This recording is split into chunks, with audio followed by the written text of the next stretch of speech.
வணக்கம். இன்றைக்கு வகுப்பில் ஒரு வாக்கியம் தன்வினையா செய்வினையான்னு பார்க்க போகிறோம். பார்க்கலாமா? தன்வினை என்றால் என்ன? எழுவாய் ஒரு செயலை தானே செய்வதற்கு தன்வினை என்று பெயர். அதன் பயன் எழுவாய்க்கு மட்டுமே பொருந்தும். எடுத்துக்காட்டு பாருங்க. நான் படித்தேன், பாடல் பாடினேன், இவைகளெல்லாம் தன்வினை. சரி, செய்வினை என்றால் என்ன? எழுவாய்க்கு முதன்மை தந்து சொல்லப்படும் வாக்கியம் செய்வினை வாக்கியம். இதனுடைய அமைப்பு எழுவாய், செய்யப்படுபொருள், பயனிலை. இந்த அமைப்பில் தான் செய்வினை வாக்கியம் இருக்கும். எடுத்துக்காட்டு பாருங்க. அகிலன் ஓவியம் வரைந்தான். எழுவாய், செய்யப்படுபொருள், பயனிலை.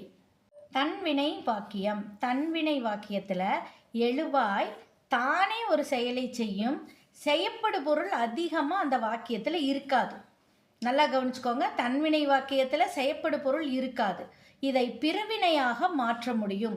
எழுவாய் மாறாது, செய்யப்படு பொருள் இருக்காது, பிறவினையாக மாற்ற முடியும். எடுத்துக்காட்டு பாருங்க. அழகன் பயின்றான். இது ஒரு தன்வினை வாக்கியம். இதில் மாற்றம் அடையும் போது எழுவாய் மாற்றம் அடைகிறது இல்லை. இந்த பயனிலை மட்டும் பயிற்றுவித்தான்னு மாறுது. அப்போ தன்வினையில் எழுவாய் செய்யப்படு பொருளுக்கு மாற்றம் இருக்காது, பிறவினை மட்டும் அது மாறும். நினைவு வச்சுக்கோங்க. மணிமொழி பாடினால். இது ஒரு தன்வினை வாக்கியம். இதில் மணிமொழி எழுவாய் மாற்றமடைகிறது இல்லை.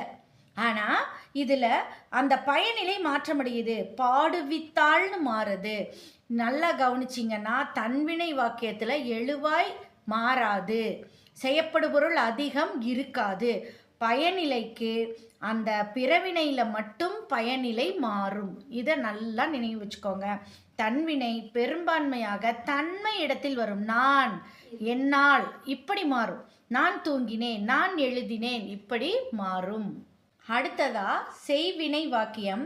செய்பவருக்கு தான் முதன்மை தரும். அதாவது எழுவாய முதல்ல நிறுத்தி சொல்லப்படும். செய்யப்படு பொருள் கட்டாயம் இருக்கும். செய்வினை வாக்கியத்தில் செய்யப்படு பொருள் கட்டாயம் இருக்கும். ஐ வேற்றுமை வெளிப்படையாக தெரியும், இல்லாட்டி ஐ வேற்றுமை மறைந்து தெரியும். செயப்பாட்டு வினையாக மாற்ற முடியும். அப்போ செய்யப்படு பொருளை ஆள் சேர்த்து செயப்பாட்டு வினையாக நாம் மாற்றலாம். எடுத்துக்காட்டு பாருங்க. கரிகாலன் கல்லணை கட்டினார். இது ஒரு செய்வினை வாக்கியம். இங்கே எழுவாய், செய்யப்படு பொருள், பயனிலை மூன்றும் இருக்கு. அடுத்த வாக்கியம் பாருங்க. கல்லணை கரிகாலனால் கட்டப்பட்டது. இது செயப்பாட்டு வினை. அடுத்த எடுத்துக்காட்டு பாருங்க. அழகன் குழல் ஊதினான். இது செய்வினை வாக்கியம். குழல் அழகனால் ஊதப்பட்டது. இது செயப்பாட்டு வினை வாக்கியம். சரியா? அப்ப செய்வினை வாக்கியம் பெரும்பாலும் படர்க்கை இடத்தில் வரும். இதை தெரிஞ்சுக்கலாம். அடுத்ததா தன்வினையா செய்வினையா. ஒரு வாக்கியம் தன்வினையா செய்வினையான்னு எப்படி பார்க்கலாம்? கவனிங்க. நான் தமிழ் பாடம் கற்றேன். இது ஒரு வாக்கியம். தன்னை குறிப்பிட்டு வருவதால், தன்மை இடத்தில் இருப்பதால் இந்த வாக்கியத்தை நாம் தன்வினை வாக்கியமாக சொல்லலாம். இதை பிறவினையாக நாம் மாற்றலாம். அப்போ நான் மாறாது, தமிழ் பாடம் மாறாது. இந்த கற்றேன் மட்டும் எப்படி மாறும்னா கற்பித்தேன்னு மாறும். அப்போ எழுவாயும் செய்யப்படுபொருளும் மாறாமல் பயனிலை மட்டும் மாறுகின்ற வாக்கியத்தை நாம் தன்வினை வாக்கியம்னு சொல்லலாம். இவ்வாக்கியம் செய்வினையா வராதான்னு நீங்கள் கேட்கலாம். இது அப்படியே செய்வினைக்கு வருமல்லன்னு சொல்லலாம். வரும். நான் தமிழ் பாடம் கற்றேன். இதை செயப்பாட்டு வினைக்கு மாற்றலாம். தமிழ் பாடம் என்னால் கற்பிக்கப்பட்டதுன்னு செயப்பாட்டு வினை வாக்கியமா, இதை நாம் செய்வினைன்னு சொல்லலாம். ஆனால் கவனிச்சிங்கன்னா இதில் செயப்படு பொருள் ஆள் விகுதி சேருது, எழுவாய் மாறுது, இதனுடைய பயனிலையும் மாறுது. அப்போ செய்வினையில் எழுவாய் இரண்டாம் இடத்திற்கு, செய்யப்படு பொருள் இடத்திற்கு வரும், செய்யப்படு பொருள் முதல் இடத்திற்கு வரும், பயனிலை படு, பட்டது, படும் என்று மாறும். இதை நினைவு வச்சுக்கிட்டிங்கன்னா உங்களுக்கு தன்வினைக்கும் செய்வினைக்கும் வேறுபாடு தெரிஞ்சிடும். நினைவில் வச்சுக்கோங்க. தன்வினையில் எழுவாய் மாறாது, செய்வினையில் எழுவாய், செய்யப்படு பொருள், பயனிலை இந்த மூன்றுமே மாற்றம் பெறும். கவனிச்சு பாருங்க. நான் படித்தேன். இது ஒரு தன்வினை வாக்கியம். இது பிறவினையாகும் போது நான் எழுவாய் மாறல, படிப்பித்தேன்னு மாறுது. அப்போ பயனிலை மட்டும் மாறுது. அடுத்த வாக்கியம் கவனிங்க. நான் பாடம் படித்தேன். இது ஒரு செய்வினை வாக்கியம். செய்யப்படு பொருள் இங்கே இருக்கு. என்னென்ன மாற்றமடையுதுன்னு பாருங்க. செய்யப்படு பொருள் முதல்ல வருது. எழுவாய் மாற்றமடையுது. நான் என்பது என்னால்னு மாறுது.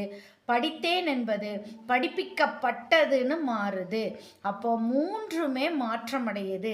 இதுதான் செய்வினை வாக்கியம். முந்தைய வினாத்தாள்களில் கேட்கப்பட்ட சில வினாக்களோடு நாம் பொருத்தி பார்க்கலாம். எந்த ஒரு வினாவுமே இந்த வாக்கியம் தன்வினையா செய்வினையான்னு கேட்க மாட்டாங்க. அந்த தொடரிலிருந்து அதை எடுத்து எழுத சொல்லுவாங்க. சில வினாக்கள் மூலமாக நம்ம ஐயத்தை தெளிவுபடுத்திக்கலாம். கவனிங்க, ஆசிரியர் இலக்கணம் கற்பித்தார். இது எவ்வகை வாக்கியம்னு கேட்டிருக்கு. இந்த வினாக்களோட விடைகளை பாருங்க. செய்தி வாக்கியம், எதிர்மறை வாக்கியம், செயற்பாட்டு வினை வாக்கியம், செய்வினை வாக்கியம் கொடுத்துருக்கு. இங்கே தன்வினையே கொடுக்கல.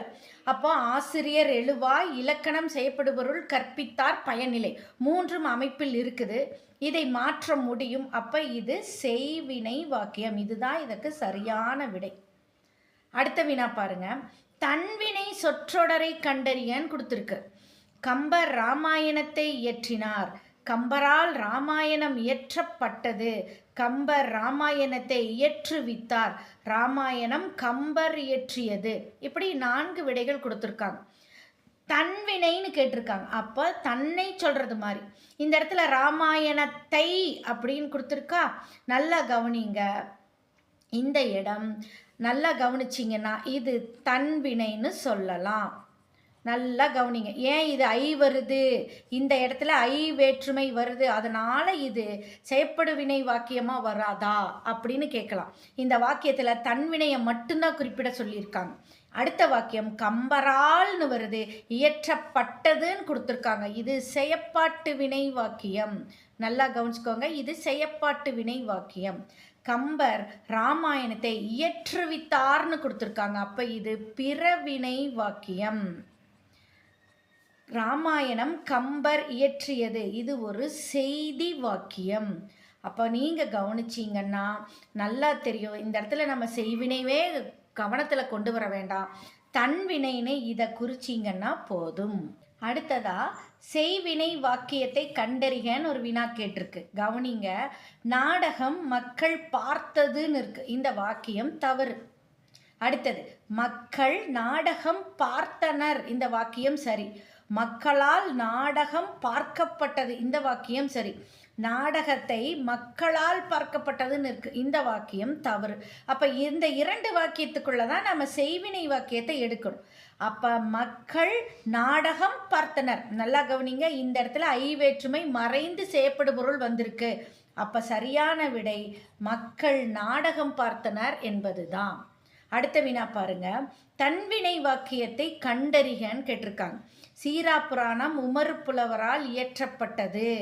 இயற்றினார் சீராப்புராணத்தை உமறுப்புலவர். உமறுப்புலவர் சீராப்புராணத்தை இயற்றினார். சீராப்புராணம் உமறுப்புலவர் இயற்றுவித்தார் கொடுத்துருக்கா. சீராப்புராணம் உமறுப்புலவரால் இயற்றப்பட்டதுன்னு வந்தாலே அது செயற்பாட்டு வினை வாக்கியம். நல்லா கவனிச்சுக்கோங்க.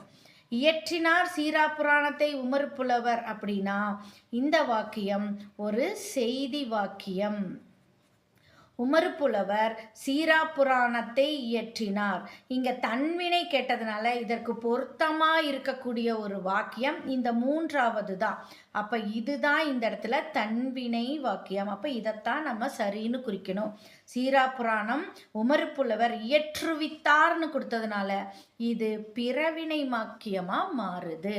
கவனிங்க. தன்வினை வாக்கியத்தை கண்டறிக.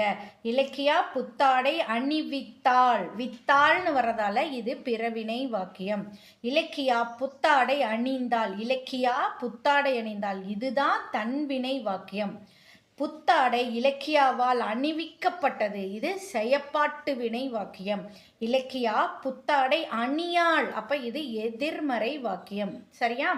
அடுத்த வினா பாருங்க. பொற்கொடி ஆயக்கலை 64னையும் கற்றால். இவ்வாக்கியம் எவ்வகை வினை சார்ந்தது? இவ்வாக்கியம் தன்வினையை சார்ந்தது. பொற்கொடி கற்றால். இதை மட்டும் கவனிச்சிங்கன்னா போதும். அடுத்தது பாருங்க. தன்வினையை தேர்ந்து எழுதுக. அப்பூதியடிகள் நான்மறை கற்கவில்லை. எதிர்மறை வாக்கியம். அப்பூதியடிகள் நான்மறை கற்பித்தார். பிறவினை வாக்கியம். அப்போ அப்பூதியடிகள் நான்மறை கற்றார் என்ற இந்த வாக்கியம் தான் தன்வினையில் வரும்.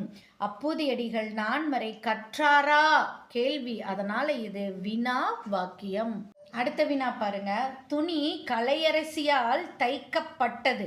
இதற்குரிய செய்வினை தொடரை தேர்ந்தெடு. நல்லா வினாவை கவனிங்க. இந்த இடத்துல செய்வினையா தன்வினையான்னு கேட்கல, செய்வினை எடுன்னு சொல்லியிருக்கு. அப்போ கலையரசி துணி தைத்தாள், இதுதான் செய்வினை வாக்கியம். இதை நாம் செயப்பாட்டு வினையாக மாற்றும்போது தான் துணி கலையரசியால் தைக்கப்பட்டதுன்னு மாறும். இந்த இடத்துல கலையரசி தைத்தாள் துணி, இது ஒரு வினைமுற்று தொடர். கலையரசி என்ன தைத்தாள், இது ஒரு வினா தொடர். கலையரசி துணியை தைத்தாள். அப்போ இந்த இடத்துல ஐ வேற்றுமை மிக வெளிப்படையாக வந்திருக்கிறதுனால இந்த இரண்டில் உங்களுக்கு குழப்பமாக இருக்கும். கலையரசி துணி தைத்தாள்னும் இருக்குது, கலையரசி துணியை தைத்தாள்னு கொடுத்துருக்காங்களே, அப்போ இதில் எது செய்வினையாக வரும்னு. அப்போ ஐ வேற்றுமை எந்த ஒரு வாக்கியத்தில் வெளிப்படையாக தெரியுதோ அதையே நீங்கள் சரி என்று குறித்தால் போதும். அடுத்ததா பாத்திமா திருக்குறள் கற்பித்தாள், எவ்வகை வாக்கியம்? கற்பித்தாள்னு வந்தாலே அது பிறவினை வாக்கியம்தான், குழப்பமே வேண்டாம். இது தன்வினையும் கிடையாது, செய்வினையும் கிடையாது, செயப்பாட்டு வினையும் கிடையாது. பாத்திமா திருக்குறள் கற்பித்தாள், அப்போ நாம் பிறவினை வாக்கியம்னு குறிக்கலாம். பிறவினை சொற்றொடரை கண்டறின்னு கொடுத்துருக்காங்க. எழிலரசி சிலப்பதிகாரம் கற்றாள்னு இருக்குது. அப்போ தானே படித்தாள், தன்வினை. எழிலரசியால் சிலப்பதிகாரம் கற்பிக்கப்பட்டதுன்னு இருக்கு. படு பட்டது படும் வந்தால் செயப்பாட்டு வினை. கல்லால்னு இருக்கு அடுத்த வாக்கியம். எழிலரசி சிலப்பதிகாரம் கல்லால், அப்போ இது ஒரு எதிர்மறை வாக்கியம். எழிலரசி சிலப்பதிகாரம் கற்பித்தாள்னு இருக்கு. இந்த வாக்கியம்தான் பிறவினை வாக்கியம். அடுத்ததா மாலதி மாலையை தொடுத்தாள், இது எவ்வகை வாக்கியம்னு கேட்டிருக்காங்க. இப்போ மாலதி எழுவாய் மாலையை ஐ வேற்றுமை வெளிப்படையாக வந்திருக்கு, தொடுத்தால் கொடுத்துருக்காங்க. இதை நாம் செயப்பாட்டு வாக்கியமாக மாற்றலாம். மாலை மாலதியால் தொடுக்கப்பட்டதுன்னு மாற்றலாம். அப்போ இது உறுதியாக உங்களுக்கு இப்போ விளக்கமாக தெரிஞ்சிருக்கும், இது ஒரு செய்வினை வாக்கியம். இந்த இடத்துல இது தன்வினைங்கிற குழப்பத்துக்கு இடமே இல்லை. அடுத்த வாக்கியம் கவனிங்க. வாக்கிய அமைப்பினை கண்டறிக. கவிதாவால் உரை படிக்கப்பட்டது. செய்வினை வாக்கியம், செயப்பாட்டு வினை வாக்கியம், தன்வினை வாக்கியம், பிறவினை வாக்கியம். கவிதாவால் ஆல் மூன்றாம் வேற்றுமை உருபு சேர்ந்திருக்கு, படிக்கப்பட்டதுன்னு எழுதியிருக்கு. அப்போ இந்த வாக்கியத்தை செயப்பாட்டு வினை வாக்கியம்னு நாம் எழுதலாம். தன்வினை சொற்களை கண்டறிகன்னு ஒரு வினா. நனைந்தான், இது ஒரு தன்வினை சொல். படித்தான், இது ஒரு தன்வினை சொல். அப்போ இந்த இரண்டு சொற்களுமே தன்வினை சொற்கள். மலையில் நனைந்தான், பாடம் படித்தான், இது தன்வினை சொற்களாக எடுத்துக்கலாம். திருத்தினான், இது பிறவினை சொல். நனைந்தான் தன்வினை சொல். வருவித்தான் பிறவினை சொல். திருத்தினான் பிறவினை சொல். படித்தான் தன்வினை சொல், வருவித்தான் பிறவினை சொல். விடை தெரியவில்லை. அப்போ இரண்டு தன்வினை சொற்கள் எதில் வருதுன்னா நனைந்தான் படித்தான் என்பதில் வருது. அதனால் இந்த வாக்கியம் கரெக்ட். பின்வரும் தொடரை கண்டறிக. பூங்குழலி யாழ் மீட்டினாள். கவனிங்க, பூங்குழலி யாழ் மீட்டினாள். எதிர்மறை தொடர், செய்வினை தொடர், செயப்பாட்டு வினை தொடர், விளைவு தொடர். விடை தெரியவில்லை. இந்த இடத்துல யாழைன்னு சொல்லலாம், ஆனால் இங்கே ஐ வேற்றுமை வரல, தன்வினையெல்லாம் கொடுக்கல. அப்போ நீங்கள் எழுதிடலாம் பூங்குழலி யாழ் மீட்டினாள். அப்போ இந்த வாக்கியம் செய்வினை தொடர் வாக்கியம். அடுத்ததா பாடநூலில் கொடுக்கப்பட்ட வினாக்கள் தெரிஞ்சுக்கலாம். பதவியை விட்டு நீக்கினான், தன்வினை தொடராக மாற்றுக. பதவியை விட்டு நீக்கினான், தன்வினை தொடராக மாற்றுக. பதவியை விட்டு நீங்கினான் எழுதணும், மன்னிக்கணும், பதவியை விட்டு நீங்கினான் எழுதணும். இதுதான் தன்வினை வாக்கியம். அடுத்தது, மொழியியல் அறிஞர்கள் திராவிட மொழிகளை ஆய்வு செய்தனர், பிறவினை தொடராக மாற்றுக. இதை பிறவினை தொடராக மாற்றும்போது அந்த கடைசியில் இருக்கிற பயனிலை தான் பிறவினையில் மாறும்னு உங்களுக்கு சொன்னேன். மொழியியல் அறிஞர்கள் திராவிட மொழிகளை ஆய்வு செய்வித்தனர்னு எழுதுனா இது பிறவினை தொடராக மாறிடும். அடுத்தது பாருங்க, உண்ணப்படும் தமிழ்த்தேனே செய்வினை தொடராக மாற்றி. இப்போ உண்ணப்படும்னு இருக்கு. அப்போ இந்த இடத்துல இது வந்து செயப்பாட்டு வினையில் இருக்கு. செய்வினையாக மாற்றும்போது உண்ணும் தமிழ்த்தேனே அப்படின்னு மாறும். அடுத்தது திராவிட மொழிகளை 3 மொழி குடும்பங்களாக பகுத்துள்ளனர். இத்தொடரை செயற்பாட்டு வினைத்தொடராக மாற்றுக. எப்படி மாற்றணும்? அப்போ பகுத்துள்ளனர் இதை மட்டும் நாம் மாற்றணும். இது எல்லாமே மாறும். கவனிச்சுட்டு வாங்க. திராவிட மொழிகள் 3 மொழி குடும்பங்களாக பகுக்கப்பட்டுள்ளதுன்னு மாற்றணும். அடுத்தது நிலவன் சிறந்த பள்ளியில் படித்தார். இத்தொடரை பிறவினை தொடராக மாற்றுக. அப்ப பயனிலையை மட்டும் நீங்க மாத்தினா போதும். எப்படி மாற்றலாம்? நிலவன் சிறந்த பள்ளியில் படிப்பித்தார், அவ்வளவுதான். அடுத்தது கவனிங்க. சொற்களை தொடர்களாக மாற்றுகன்னு ஒரு வாக்கியம். ஒரு சொற்களையே தொடர்களா மாற்ற சொல்லுது. மொழிபெயர் இந்த சொல் தன்வினையாவும் மாற்றணும், பிறவினையாவும் மாற்றணும். தமிழை மொழி பெயர்த்தேன், இது தன்வினை. தமிழை மொழி பெயர்ப்பித்தேன், இது பிறவினை. அடுத்த சொல் பாருங்க. பதிவு செய். செய்வினையாகவும் மாற்றணும், செயற்பாட்டு வினையாகவும் இந்த சொல்ல எழுதணும். மாலா நடனத்தை பதிவு செய்தாள், இது செய்வினை வாக்கியம். செயற்பாட்டு வினையில் எப்படி சொல்லலாம்? நடனம் மாலாவால் பதிவு செய்யப்பட்டதுன்னு எழுதுவோம். இது செயற்பாட்டு வினை வாக்கியம். அடுத்ததா பயன்படுத்து. தன்வினையாகவும் மாற்றணும், பிறவினையாகவும் எழுதணும். கவனிங்க.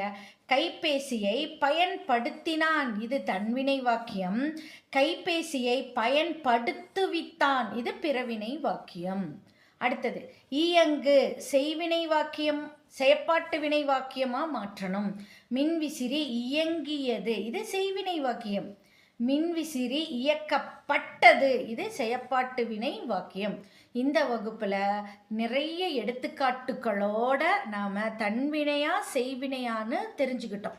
இனி குழப்பம் இல்லாமல் நீங்கள் எழுதக்கூடிய தேர்வுகளில் வினாக்களை ஆழமாக படித்து பார்க்கும்போது உங்களுக்கு சரியான பதில் கிடைக்கும். நன்றி.